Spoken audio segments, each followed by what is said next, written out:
Maya Agege, pouvez-vous nous exposer les enjeux que couvre l'insertion professionnelle des ex-détenus? Effectivement, merci beaucoup Judith. Parmi les thématiques rarement traitées dans les politiques diversité, il y a l'insertion des ex-détenus et les enjeux sont pourtant doubles.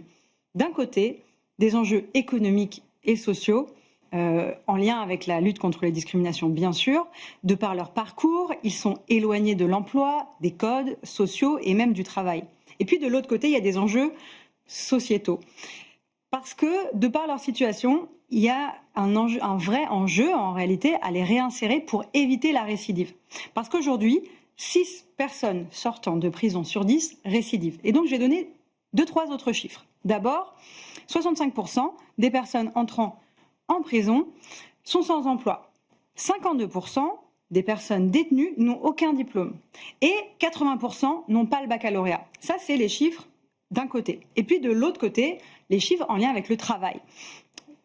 Par exemple, 31% de la population carcérale a une activité professionnelle rémunérée. Il y a également 21% des détenus qui sont scolarisés durant la détention et il y a seulement 12% qui bénéficient d'une formation professionnelle.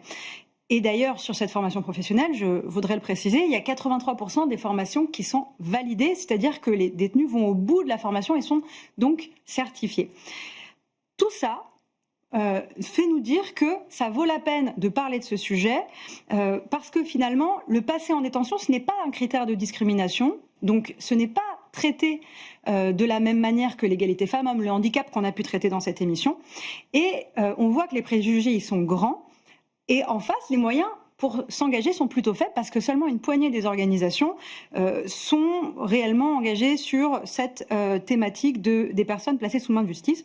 Et c'est ce qui nous a poussé à faire l'émission d'aujourd'hui, à choisir cette thématique. Je vous propose de commencer par découvrir le reportage que nous avons tourné au sein des locaux de la Fondation M6 lors de cette journée d'insertion très touchante et très belle destinée aux anciens détenus.